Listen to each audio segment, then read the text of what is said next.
It's the end of a busy day. You just saw 15 patients. Instead of heading home for dinner with your spouse or playing with the kids, you now begin your night job, charting. Charting is critical and necessary, but it steals your focus from your patients, eats away at your time with your family, and keeps you up at night. The burden of always having another chart to complete drains every clinician. Freed is an AI medical scribe that makes charting go away. Freed listens, prepares your notes, and writes patient instructions for you. Charting is done before your patient walks out of the room. And wait, because it gets better. Freed learns your style over time, just like a human scribe would, except that it will never quit on you.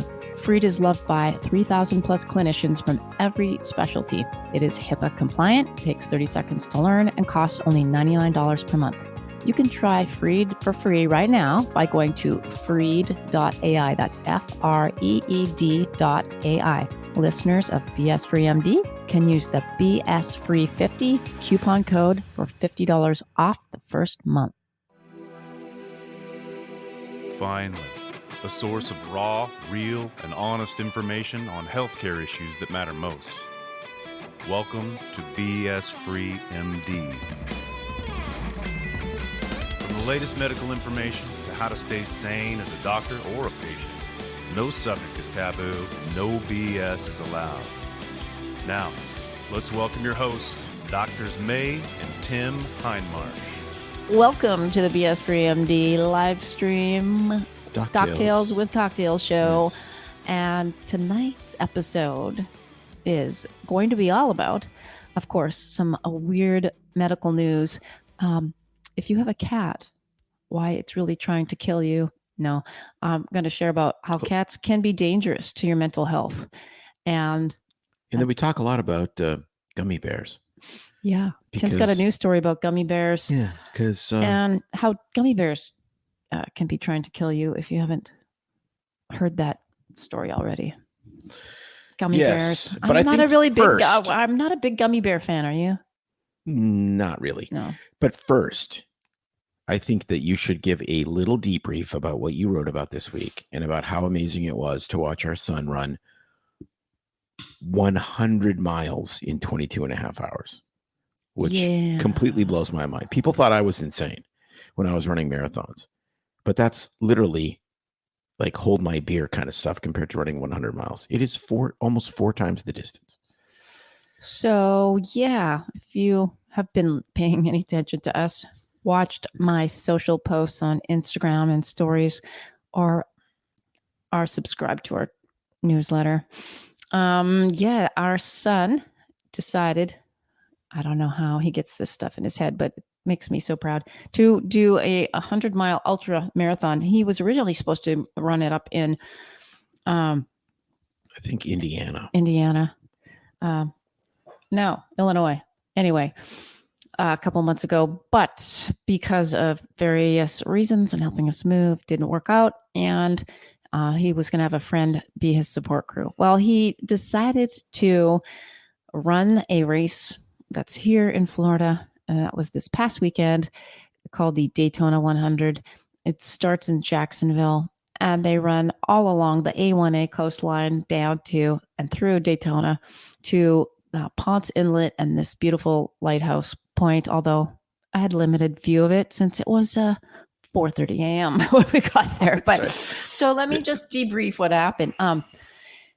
So we got to go and watch Jake do an Ironman, a full Ironman last year in Arizona, which was amazing. It was always actually on my bucket list life goal dream to do since I did triathlons and never ticked that box, nor will I. But that was amazing to be there for him for that. But it was different because we were maybe you could be the first woman to complete an Ironman with every single joint in your body replaced with titanium. I guess I could do it very slowly, especially the walk. But so we got to be spectator sport. We really weren't support staff in a whole lot of sense in that, and watched in different points along the way. But this was different this time because I was his support crew. His person. So I was actually part of the race in a very big way because strategically he needed me different points in the race. And so whoever's doing this usually has a support crew. There was a few people that did it without, which I have no idea how you would do actually, you had to have completed a 100-mile race before. Oh, to do it solo? To do it solo. Yeah. Then they just drop supply bags off at different points and pick them up. And yeah, it was weird. Anyway. Wimps. They should have carried all of their those stuff. People are tough. So what happens is, and I'll give you a short version, is that, yes, so we planned out along the way where I would meet him. The first time was at about a 36-mile mark. But then after that, it became a little bit more frequent just because he needed more fluids and food, changing clothes. And so it started off from Jacksonville. He's running along. It's beautiful. It's Florida. The sun rose. You get to watch it rise as they left it. Well, he left at 6. It rose about an hour later. And I met him further down the road. But I'm watching all these people running and I'm like, wow, this is great. 36 miles, I meet him. He's done a marathon already and he's feeling good. And as the day went on, they put in more miles, it could be 50. So now we're halfway through and the sun sets at 5:30 at night. And I meet him more frequently. I give him his various food. We had it all planned out. Did you give him gummy bears? I actually did not give him. Good, because we're going to talk about gummy snacks. bears very soon. Fruit snacks. Actually, no, which I are did. like gummy bears. Shoot, yes, I did. Gummy bears. He had gummies, natural flavored gummy bears. I did, and then he had some other. What's the snacks. natural flavor of a gummy bear? Natural fruit flavor. I said natural fruit flavor. Oh, okay. But he did. He used gummy bears. They get bananas. Everybody's different what they can tolerate in their stomach. PB and J. He had honey. I'd have to mix up electrolyte solution for him. He would usually text or call me right before he was going to get there. We could keep tabs with each other because of the wonder of location sharing with your phone. And I knew what he needed. And so, yeah, I was very important part of that for sure. But anyway, let me get to the part that blew my mind as this went on. So the sun sets and now it's pitch black and it's 7:00 at night here. And I'm watching these people do this race. They started with 140, only 100 finished, but a lot of this highway and this road, I mean, it's not like there's people all along the way cheering with signs. There's like nobody other than your support crew really, and the people that are helping put on the event. So it's a very long, lonely run by yourself. Some of the people teamed up with others. A lot of people met each other on the run and would converse for a little bit. There's a lot of strategy in this. Most people do a combination of walk, run. Some do a very slow sort of shuffle the whole way. But the thing is that there's a lot of mental game in this, especially in the second half. And it's pitch black. I don't think they're allowed to wear headphones. I didn't see anybody with any in. So you're in your own. I think you can, but I think it's too distracting. Yeah. So people are with themselves, the environment, the dark, and the psychology on what gets in your head when you're in pain and you're hurting, and you're these are well-trained athletes who have to convince themselves that they can keep going and how to get through cramps and various things going on, as well as they can't see barely 25 yards in front of them. And so different points in the race, I have to be a cheerleader, a sports psychologist. I have to, basically pump them up and build them up and reassure them, because there was like a lot of low moments. You could tell by his body position even. And I'm watching these other people and I'm like, man, the mental hurdle game. Of course, it's pretty funny because a lot of times I would stop every 3 to 4 miles and hop out just to surprise them and be there to cheer them on. And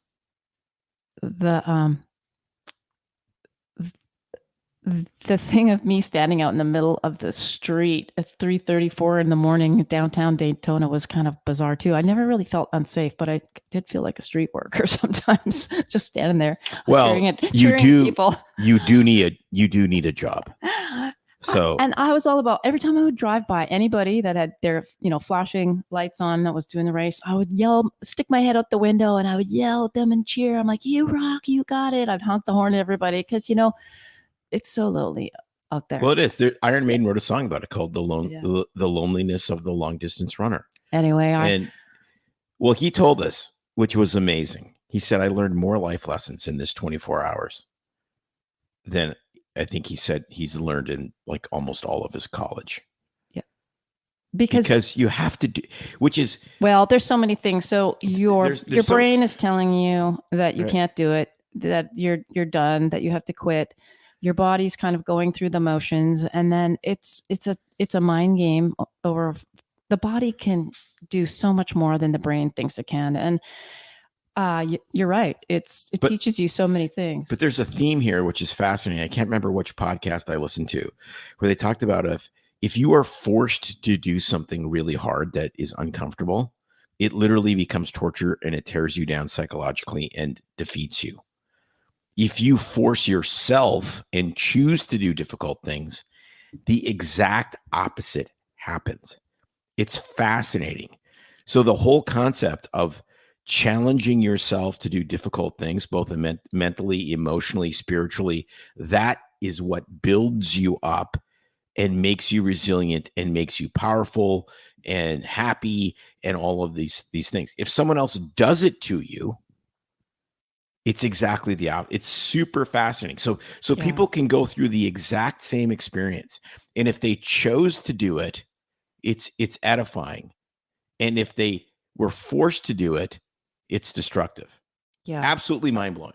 So that makes me think. So let me finish this part, and I'll piggyback onto that. But the last 4 miles were just so grueling, and you get but you've already run 96. Like, come on. The other thing is also I have no idea where I'm going either. I've never been down this road. They give you a pretty good course outline in a handbook that I follow with the stops, but it's still, I'm trying to figure it out. I'm trying to figure out where the grocery stores are for food, and I have to stop.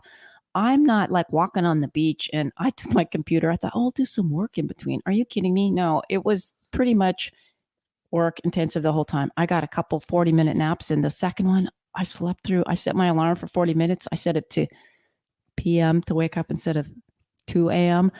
And this is pretty funny. I was parked in this dark park. There was a couple other people, and I was taking a nap. I had this inflatable bed in the back of our Escalade, and I'm like in a dead sleep.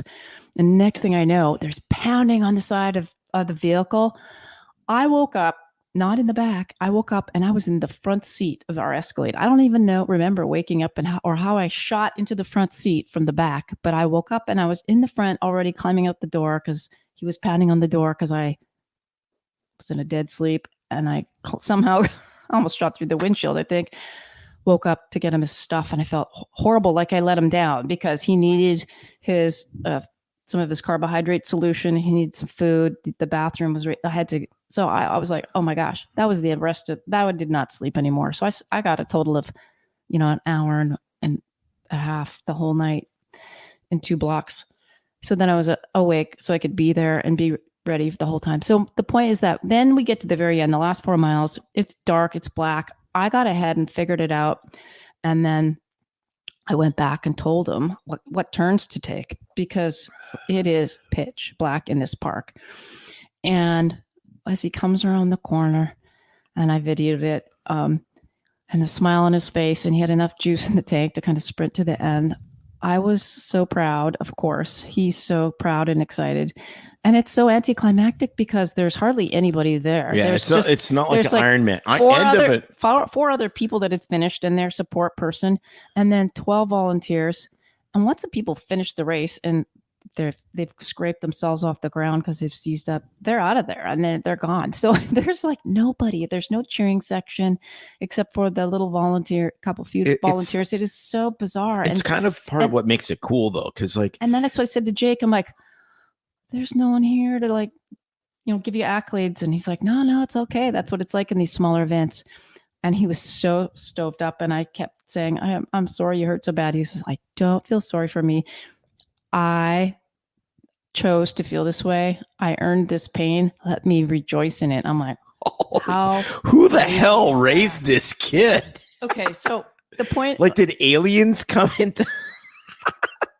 So in my letter, Truth Serum newsletter, I just wrote about how this was such a bonding experience for me because I knew he even said, I couldn't have done this race without you. I know how much he needed me and how much, I was running after him at one point with this battery charger for his watch that was dying and his phone. And he was getting nauseous and I had to get him some anti-nausea, just different things. But I was an integral part of that race. I recognize that. He thanked me. Agree with Gary. Clearly aliens. And it was so different than just watching him do that Ironman. And so, and I think much harder. So for me, it was touching. And when we got home, he gave me his medal, which I didn't want to take. And yeah, that just brought tears to my eyes because he's like, no, you earned this as much as I did. Now he has a belt buckle medal and a few other mementos, but the fact that he chose to give me that I did that race with him. Wow. I mean, talk about a gift from your son who really recognizes the importance. And, we chatted a lot about it on the drive home and even after the last couple of days, but, wow. I couldn't have asked for, like I said, a better Christmas gift than just to be honored like that with his race medal. So now he's inspired me so much. I'm thinking I could walk the damn race. I don't know. Only if he pulled me. Anyway. Yes, exactly. So that's a little summary of that. But if you read our newsletter, I put some pictures in there and kind of gave it a bit more heart. But these athletes, wow. It just was amazing what mind over matter can do, how you can push your body. It would be really curious to actually get a group of ultra marathoners because it's a completely different sport. Yeah. It's not even like Ironman. Like triathlon is,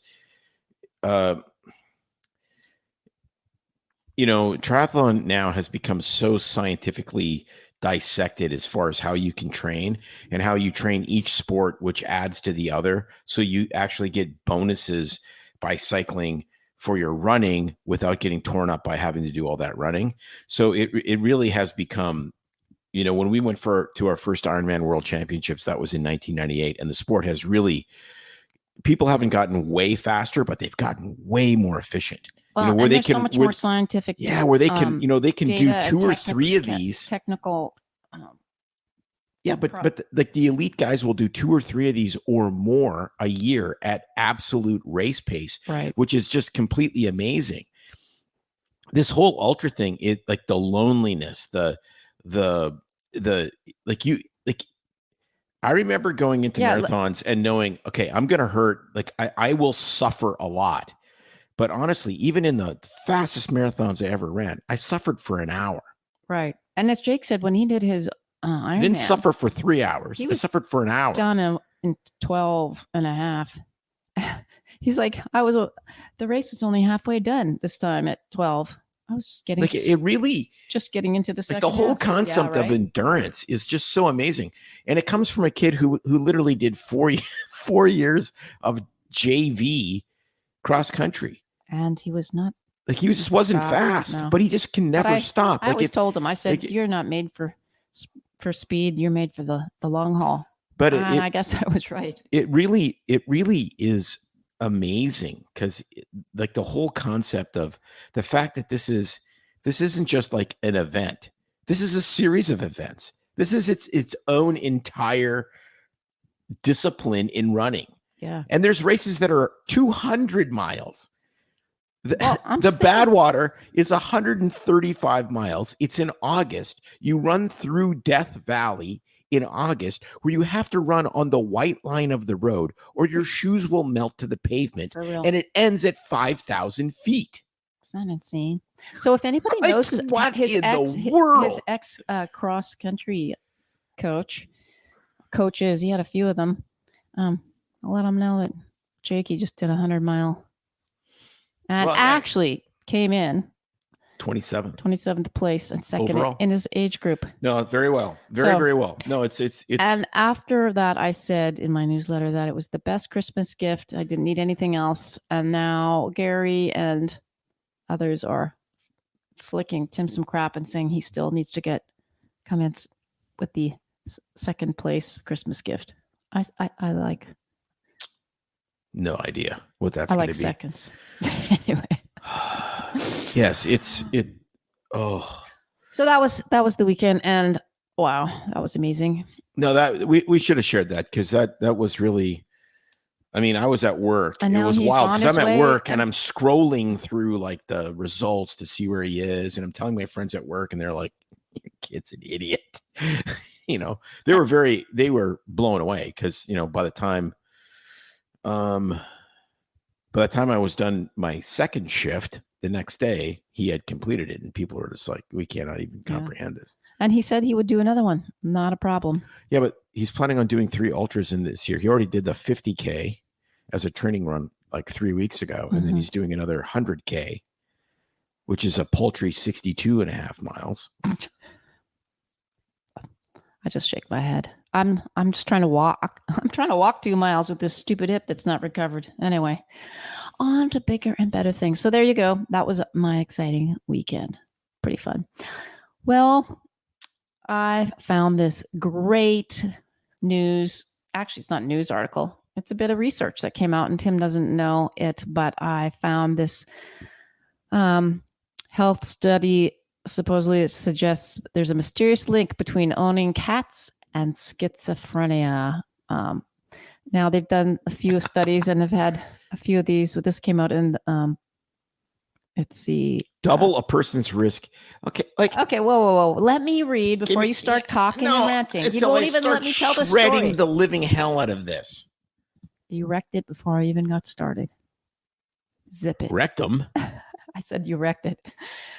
So it says a new review suggests that having a cat as a pet could potentially double a person's risk of schizophrenia-related disorders. Australian researchers conducted an analysis of 17 different studies published during the last 44 years from 11 countries, including the US and the UK.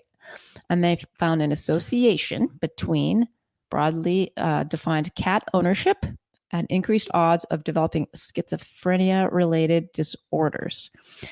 Now, earlier on, back in 95, they proposed that cat ownership could be linked to schizophrenia because of a parasite that cats carry called Toxoplasma gondii. And they thought that could have been a cause, but there's different mixed research results on that. And then studies have found that being around cats during childhood, especially ages 9 to 12, it seems to be the sweet spot, could make people more susceptible. Not all of the studies found that. And then there's a link to cat exposure and higher scales of traits related to schizophrenia, as well as other psychotic-like experiences. So it isn't just. So how do they control for psychotic people by cats versus cats make people psychotic? There's also information showing that a bite from an infected cat or the feces of an infected cat with Toxoplasmosis gondii seem to raise your risk. Toxoplasmosis and they gondii. know that T. gondii can infiltrate the central. T. gondii. That's what my friends called me. T. gondii. It can infiltrate the central nervous system, right, and affect your neurotransmitters, and can link. The parasite can cause personality changes, psychotic symptoms, some neurological disorders, including schizophrenia. Yeah. So hang on 1 second. So they're saying the link doesn't prove that T. gondii is the cause, but there's this association. So, and no, they don't say if there's multiple cats or just one. Just says owning a cat. So I'm freaked out because I grew up with cats since the age of 5. I have owned multiple cats, and I've had a cat. I think I'm on to cat number 14 in my life. Well, currently we have no cats none. Now. But our kids have grown up with cats. You didn't. You were an adult. The other when I saw this study, the first thing I thought of is people are crazy. You realize I'm bursting to comment. I'm just thinking that only crazy people own cats. So therefore, but anyways. Okay, so 2 things. Number 1, it's not batshit crazy. It's cat shit crazy. And number 2, yes, it's true. Pussy will drive you insane. Oh my gosh. Well, you have to be bitten potentially. So once bitten, twice shy. I thought that was pretty pretty fascinating. Specifically, Well, because there's a potential actual scientific link. It's not just correlational. It's actually potentially scientific. correct. Because cats' feces, cat mouths are filthy. Yeah. Well, then there's Terrible.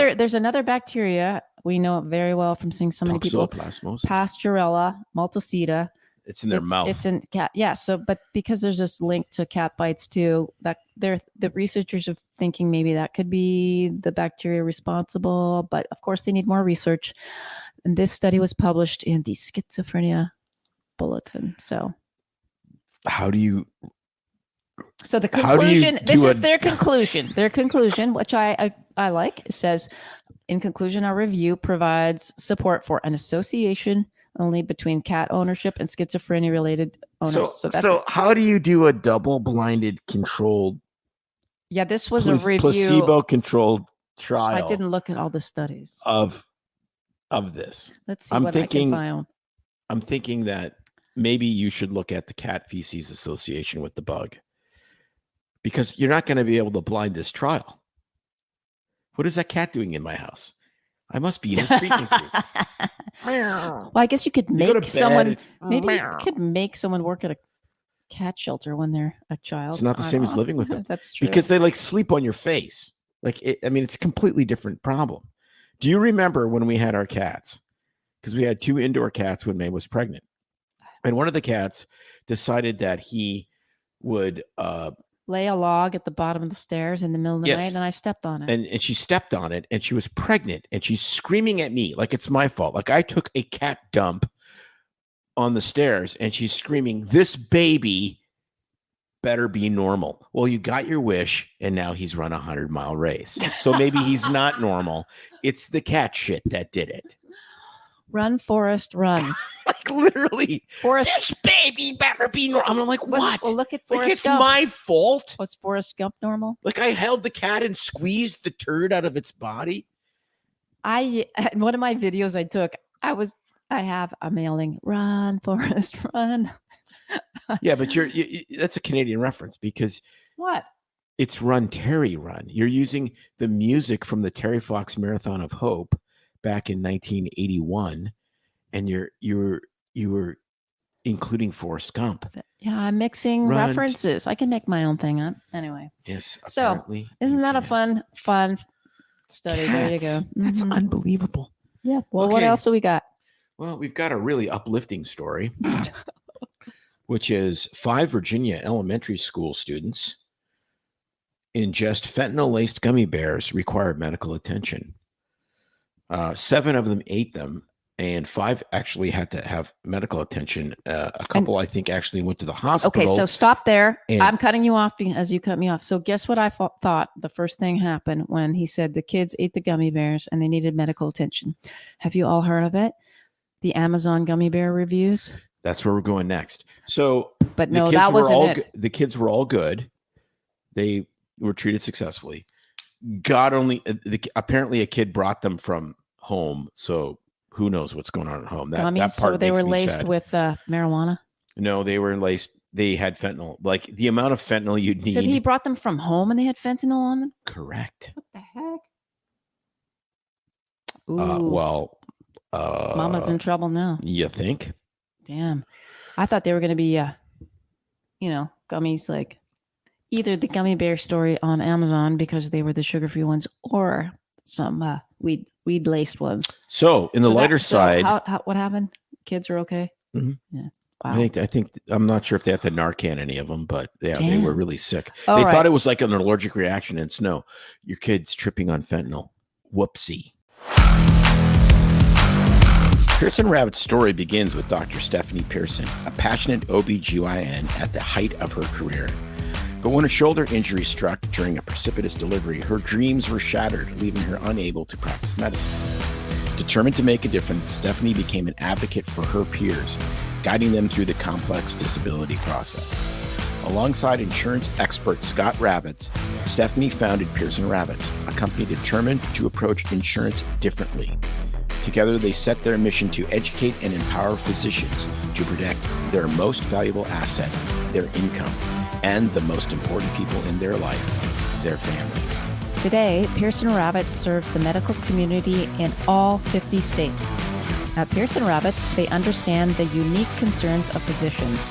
Physician-founded and physician-focused, Pearson Rabbits builds human connections before they create quotes. Life can change in an instant. It's hard to imagine that a sudden illness or injury could leave you and your family in a devastating financial situation. But with a little planning and guidance, you can prepare for every possibility. Visit PearsonRabbits.com today to schedule your consultation with the Pearson Rabbits advisor.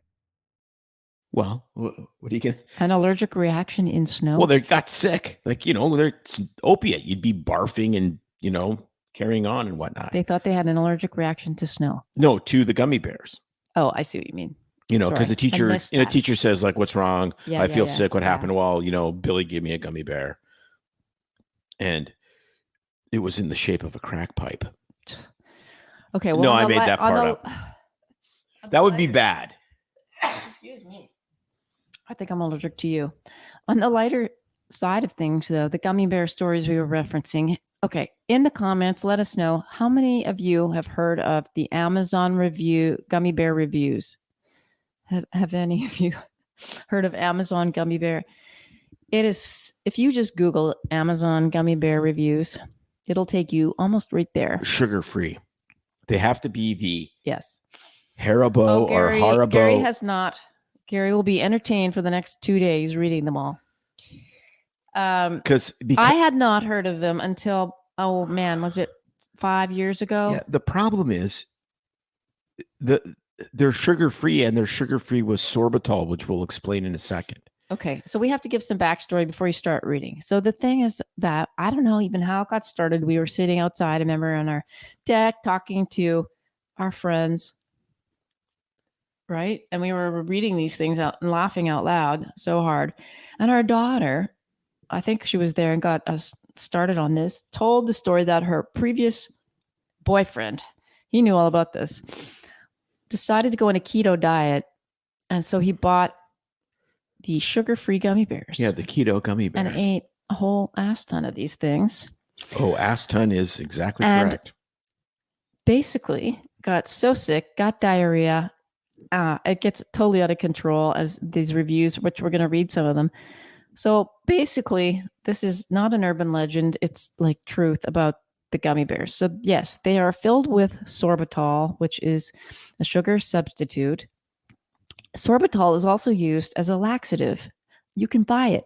Actually, I Googled it, and I did not realize it actually came in a container. A tub of sorbitol. Let's see if I can find a photo for you all. But you can get sorbitol. So sugar-free gummy bear reviews from a review titled "Just Don't, Unless It's a Gift for Someone You Hate." What came out of me felt like someone tried to funnel Niagara Falls through a coffee straw. I swear my sphincters were screaming. It felt like my delicate starfish was a gaping new projectile vomiting. A torrent flood of toxic waste. 100% liquid. Flammable liquid. Napalm. Here's another one. I love this one. They titled it "The Night of 1,000 Waterfalls," and I think that people start. That's like some Chinese poem. To embellish these things to get attention. The night of 1,000. I'm thinking some of these are all made up, but I think some are for real. The way they post these. This one says, "Well, I read the reviews. Challenge accepted. Final score: Death Bears 7, me 0." You know how Amazon gives you things that people also bought with your item? They should include some Cottonelle wipes as a mandatory item with this. My pre-colonoscopy meds were not as effective as the 40 bears I ate. So someone says, well, why 40, you say? Well, I ate 5 and nothing. 10, nothing. Kept on going. Got a little cocky and ate 10 straight. Now I'm thinking I've won. 10 more, sure, and 10 more. It was at this point I actually read the packaging. It actually says on the packaging, may have a laxative effect. And here comes the night of 1,000 waterfalls. Don't do the challenge. I thought they were all making stuff up. There's one story in there that this lady goes on to talk about how she was eating these things and grabbed them. She ordered them or got them at the store and was eating them on the way. to pick up something from someone, like it was a Facebook marketplace pickup or something she bought from this person's house and hadn't eaten dinner and was eating these things and started to get the gurgles. And by the time she pulls into their driveway, she can't hold it. And she had to like squat behind her vehicle and had diarrhea. And someone comes out of the house and sees her. And the story is epic. It's on there. You will find Got to find it. From a review titled, "Be sure to buy OxyClean too."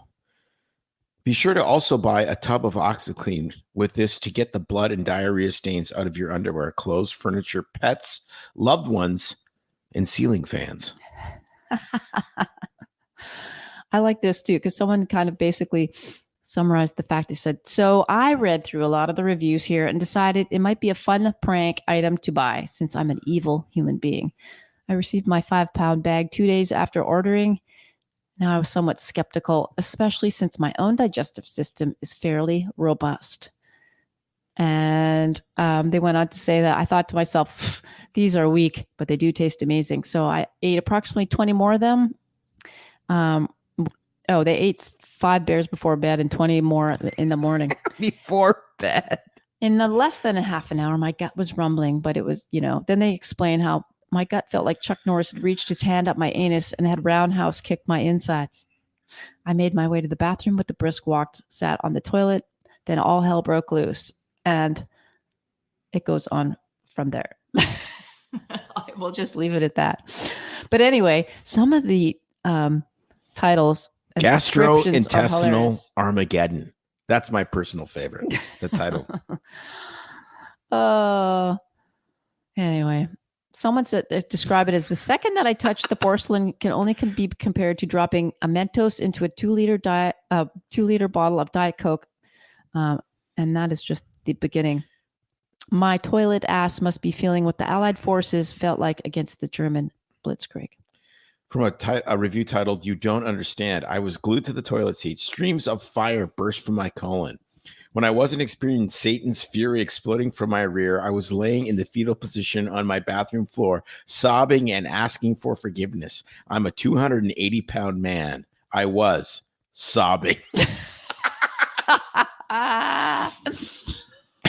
Oh my gosh. So get this. I just Googled it. I'm on Amazon literally right now. So someone writes, so I bought these to create a more relaxed and delicious bowel prep prior to surgery.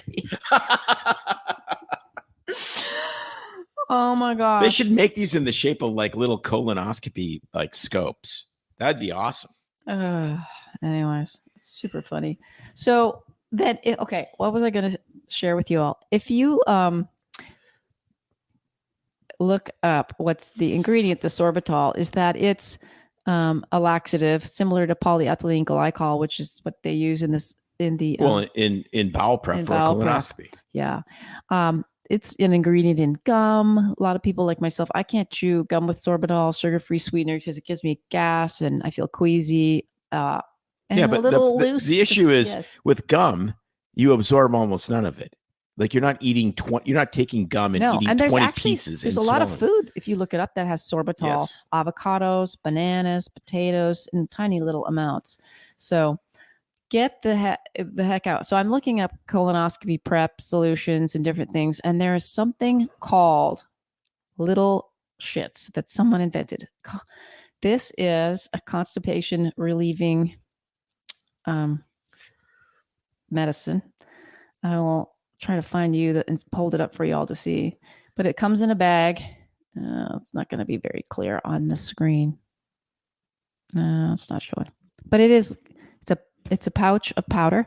It's called Little Shits, constipation free naturally. And I read this. I'm like, no way. Is it little gummies or what? And it's a daily fiber and magnesium based blend. Yeah, well, 2 types of magnesium citrate and not glycinate. Trionate.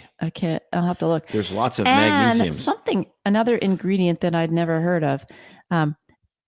And dextrin, resistant dextrin, mag citrate, mag oxide, sucralose.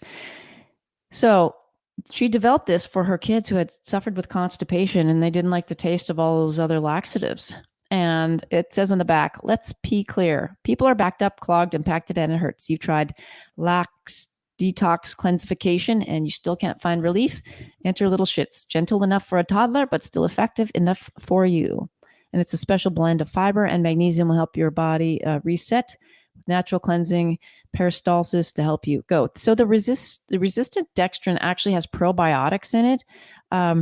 And that's why it's good for your colon. It's got fiber in it. And actually, I thought that was pretty kind of cool. That is brilliant. Kids, they make it kids friendly flavors. There's blueberry and peach, and you put it in liquid. And I'm thinking that would be a fun sponsor to have. Yes, they need to sponsor us. Yeah. Resistant dextrin promotes good gut bacteria. Yes, free. It's derived from maize and tapioca starch. So there you go. Corn. There you go. Maize, yeah. Yes. So Desiree, what a perfect BS-free MD sponsor. Reach out to Little Shits constipation reliever. I will write that prescription every day.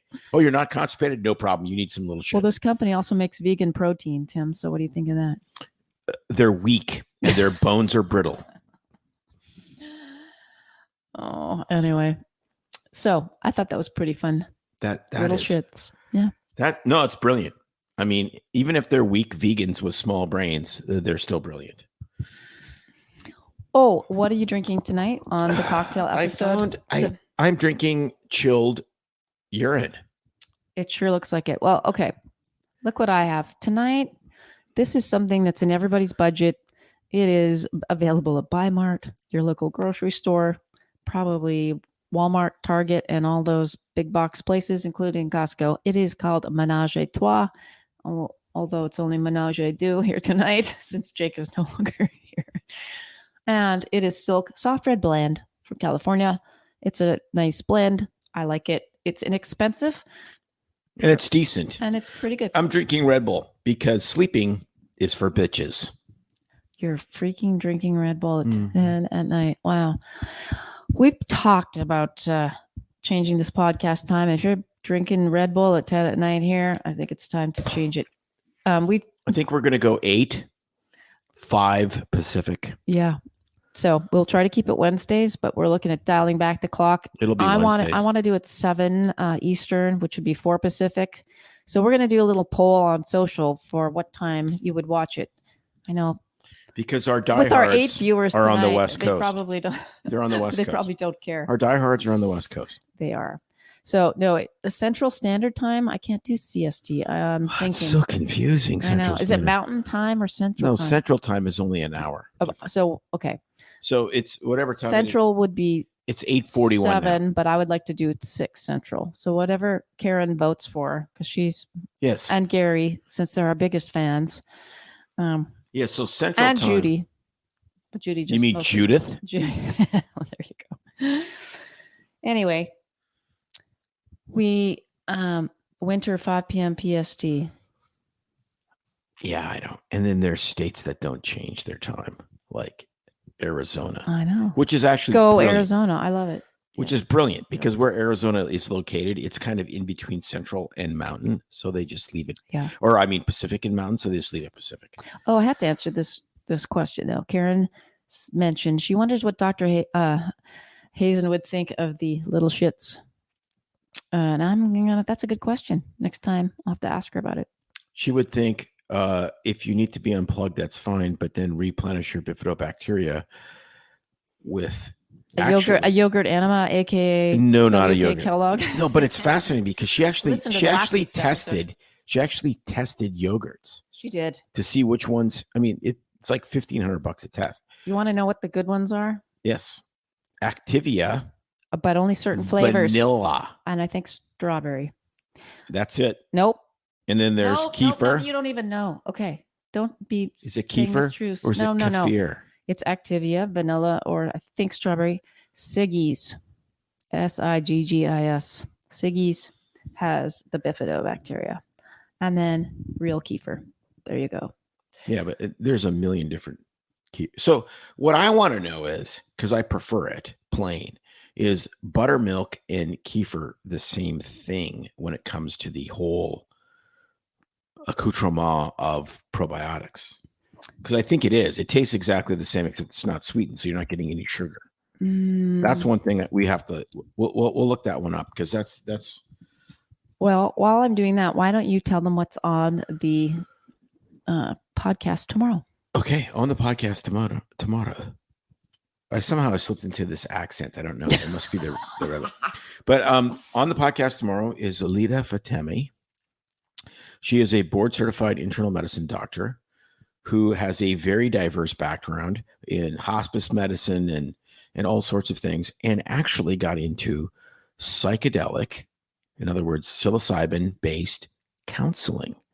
And we have wanted to talk to somebody who wasn't crazy or a hippie, not like there's anything wrong with that actually understood how you could use psychedelic medications as medicine and not just as tripping your balls at a Grateful Dead show. And we found her. She's very reasonable. She does not see this as a recreational drug. She sees it as medicine. And it was very, very fascinating. I've been thinking for a long time that if there's ever going to be medicine for depression that really works, it's going to be psychedelics. But the thing that's really, really interesting about these meds is when people have counseling plus psychedelics, they get cured and then they don't need anything. And to me, that's real medicine. Yeah. So if you're okay with like something like trazodone, lorazepam, Xanax occasionally, or another antidepressant while you're going through counseling and getting better to get off those, then you would be okay with this because but that's not and that's not that's never what it's been. It's been you take Prozac for the rest of your life. You take Zoloft for the rest of your life. And that's not, which is like you're not getting better. You're just dependent on a different agent. That's not the goal of using this. So it's a great conversation. She is such a sweetheart and explains it very well. So and has come through some unbelievably amazing traumas of her own and is really, really happy. Yeah. Like she's a happy person because she solved a lot of these traumas and found out what she's supposed to do with her life. So I mean, it really is amazing. Great to listen to. And especially I would say, you're on the West Coast from Oregon, like a lot of our people are, where we had the vote about allowing psilocybins and passing that on the ballot. And I was like all opposed to it. Thought, nah, it's just another way to get some more drugs legalized, just like all the meth, heroin, coke, all that kind of stuff. And just another, but no, she changed my mind. Yeah. The problem is with a lot of the laws in these states is it's like you just go into like Psychedelics R Us and buy shit and trip balls.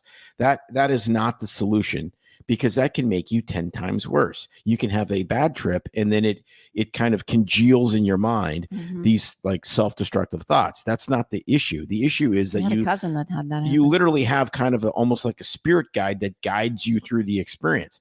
Okay, well, that makes sense to me. Don't give the show That away. makes sense to me. But you have to listen. Not that tripping balls would necessarily be bad once in a while, but I would not advise it. Well, I'll send you to New Mexico. Bye. Anyway, then Walter White is not there. What would you do, Walter White, if I came back even more calm and well-adjusted than I already am? I'm sorry, I have seen the White Rabbit. I would then finally get to play crib with you. So cards. Mission accomplished. There you go. Mission accomplished. All right. Here's the answer to the Jeopardy question you asked. The difference between kefir and buttermilk. Anybody?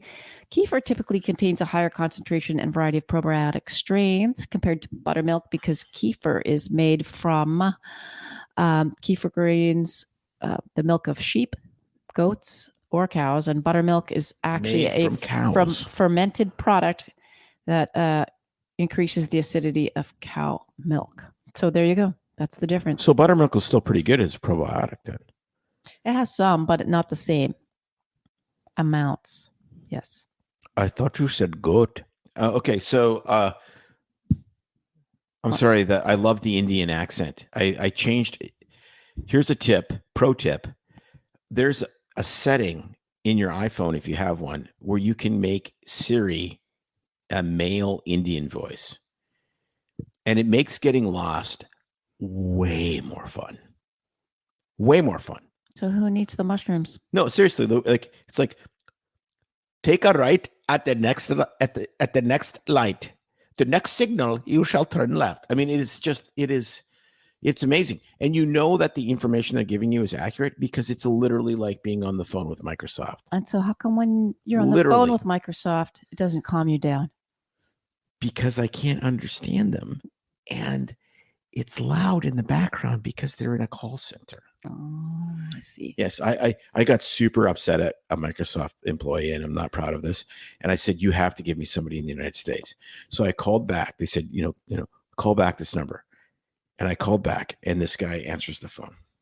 And it's totally silent behind him. He goes, hello, this is Ambrose, and I am in the United States. And I'm like, bite me.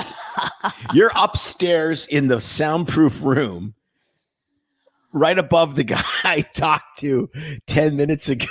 Ambrose. How do you come up with these names?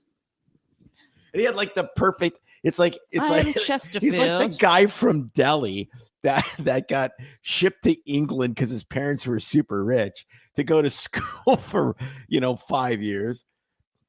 Yeah, whatever. It's all good. Love it. This reminds me of the mission trip I did. One country where they all changed their name to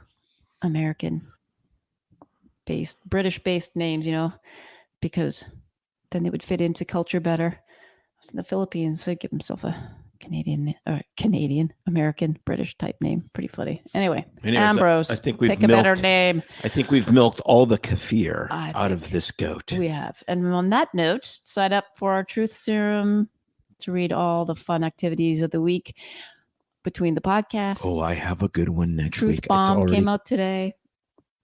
And it's percolating in my skull. And otherwise, shoot us an email and see you on social. See you guys next time. As we wrap up, remember, Freed AI is here to free you from your medical documentation. HIPAA compliant, takes 30 seconds to learn, and is incredibly affordable. Join the movement to eliminate clinician burnout. Visit Freed AI and improve your lifestyle. And you can try Freed for free right now by going to freed.ai. It's FREED.ai. Listeners of BS Free MD can use the BS Free 50 coupon code for $50 off the first month. It's no secret that medicine is a bit uptight. That's why Tim and I created BS Free MD to mix things up a little and have fun in the process. Besides, we are having these exact same discussions all the time, so we thought we might as well invite everyone to the party. If you really like us, you can get plenty more and maybe see one of Tim's cool tattoos on our Instagram or Facebook pages at BS Free MD. See you next time.